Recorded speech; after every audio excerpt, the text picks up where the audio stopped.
Newsroom, I'm Ron Corning. Let's head back into the studio now with Lee Tyrell. She's standing by with Long Island Talks. Lee? Thanks, Ron. It is a disturbingly anti-social side of social media. Cyberbullying. It is awful. It is hurtful. And one Long Island lawmaker believes cyberbullying should also be illegal. What do you think? 516-393-1800 is our number. Long Island Talks starts right now.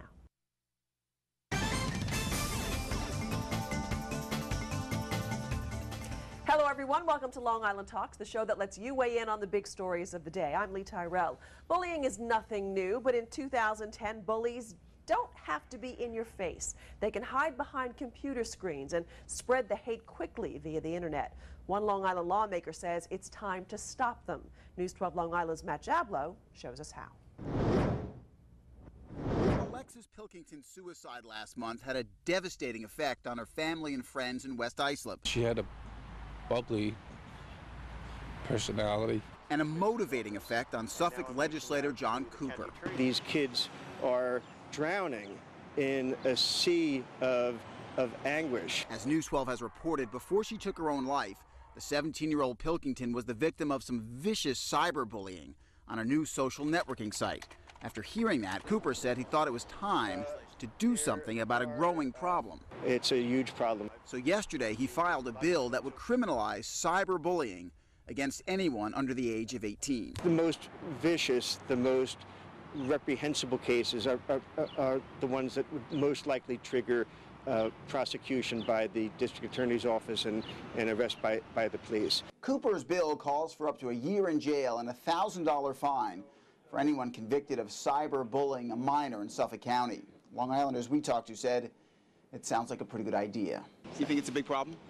I think it is the new wave of how mean girls really do get back at the people they hate. And I think it's becoming very predominant. I think that a lot of the kids are not monitored properly. We're talking about trying to protect our kids. Cooper says the bill should not in any way be interpreted as anti-technology. Instead, he calls it a necessary and important tool for law enforcement to help protect children in our increasingly technological world. Matt Jablow, News 12, Long Island. Now, according to the Anti-Defamation League, New York is one of only 11 states without anti-bullying laws on the books. Lawmakers in Albany are now considering some statewide cyber-bullying legislation, but legislator Cooper says he's not going to wait until then.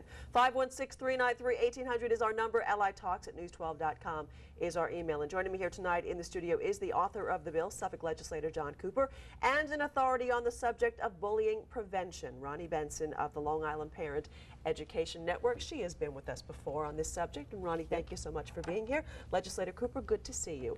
I want to make it clear for the purpose of discussing this because, you know, Alexis's family might also be watching. Her family and also her friends told us that this was not the reason that she took her own life. This certainly, experts say, could not have helped the situation, but her family and her friends told us that it wasn't just because of the cyberbullying, that there were other issues involved that she had been dealing with. But we did talk to other people and experts who said this certainly could not have helped the problem. How did this particular story motivate you? Her case certainly was the immediate impetus for my drafting the bill, but it goes way beyond that. There was a horrendous case in Massachusetts that's been widely reported, in St. Louis, where it was actually an adult that committed the cyberbullying. Right. So it's been in the news quite a bit lately. And as a parent of 5 kids myself, I can't imagine the pain and the anguish that the family feels when they lose a child, particularly to suicide. Because there were even nasty messages posted on the website even after the Alexis death. died. Outrageous. I mean, kids can be vicious. No doubt. But I think that when I imagine or attempt to imagine the final days or the final hours of the life of a child that's been the victim of cyberbullying, and as I mentioned in the story that Matt just reported on, you know, these kids are emotionally drowning in a deluge of anguish and hopelessness and humiliation, and there's no one there to help them very often. and they're embarrassed. They keep it to themselves. They keep it from their family. Well, they're in pain.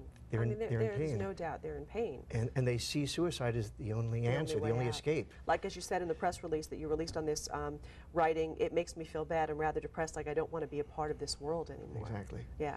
Ronnie, how prevalent is this becoming with the booming popularity of social media?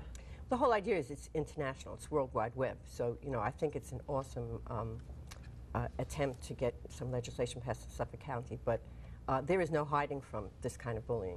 You know, we've been talking about bullying and working with teachers and students for over 15 years. Yeah, you work on all different but levels now, and have been for a long time. and Yeah, so you just started with the regular bullying, the face-to-face bullying, and before the it had a playground name, pushing, we were the talking taunting, about. right. Well, we talk about the fact that bullies are cowards. We tell little kids and we tell the middle school kids, and but they've now found a whole way of becoming empowered. It's anonymous. It's quick, with the push of a button. And it's the kind of thing that they would never have the courage to say to someone's face, that they can do online, often anonymously. And you know, when you talk about the pain of the parents, they still don't tell anyone. And all the other kids who see it don't tell anyone. And you know, there have been stories through the years. Now it's making more news, but we always have examples. We have suicide notes through the years, and with permission of a school, we will tell the children when they're old enough in middle school. And because they're detached from reality, this generation of kids with the video games, you know, they kill, they explode, they turn the game off, they wake up in the morning and they're back alive. And I can ask you that they're desensitized to violence. Yeah, I want to ask you that because you've been in the anti-bullying education arena for 15 years. Okay, have you seen a change in the kids? Oh, definitely. And you said girls, boys are catching up to it, but the girls are much meaner. They're much more vicious, and as you were saying before, you know, it pains you to hear about it, but you know, once the girls start these vicious attacks, and parents don't get it because, you know, they say, well, why do you look at it? Why you you can't hide from it. It's so powerful, and the other girls are afraid they'll be the next one picked on. And part of what we have tried through the years, and this is more important than ever, is to get the kids to understand the empathy, the responsibility to come forward and tell someone. Because we have met with a parent, specifically of someone who did commit suicide, a son who committed suicide. Yeah. He said he wished he had had someone to come into the school and speak to parents the way, you know, we do or other people do, to say these are the things to look for. Trust your child. You have to get your kid to feel comfortable, or the friend. Parents, hold on a second, John. Parents need help, the kids need help. What's the website so we can let people Well, know? ours is www.bullyfrog.com. Bullyfrog.com. We'll have that on news12.com. Well, I want to go to one of our callers who wants to get in on this conversation. Ralph, you there?